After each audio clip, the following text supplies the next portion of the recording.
یو څو کسان داسې دي چې په کم ځای کې پښتانه دي د دنیا په هر خطه باندې دي، نو دغه خلک په دې کې د افراط تفریقي او دغه رنګې د یو بل نه د تورۍ او دغه رنګې د نفرتونو یو سیلاب خوري او لګیا دي او کوشش کوي په دې کې.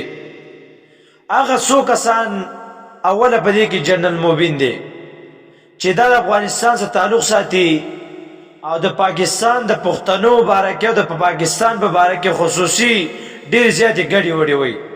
حالانکه دغه جنرال موبین د کې پی کې د 400 کې د چپړ دوکانو دلته به چپړې خرڅولې او دغه جنرال موبین د پاکستان خوراک او اسکا کې کړی دومره حرام او بیکار انسان دی چې بیا دغه را لګي پاکستان په پښتنو پسې او پاکستان پسې خبرې کوي.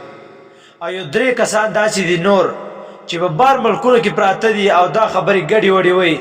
حالانکه دغه سوشل میډیا د وجې نه دا د مهاجرینو ته لوی تکلیف دی.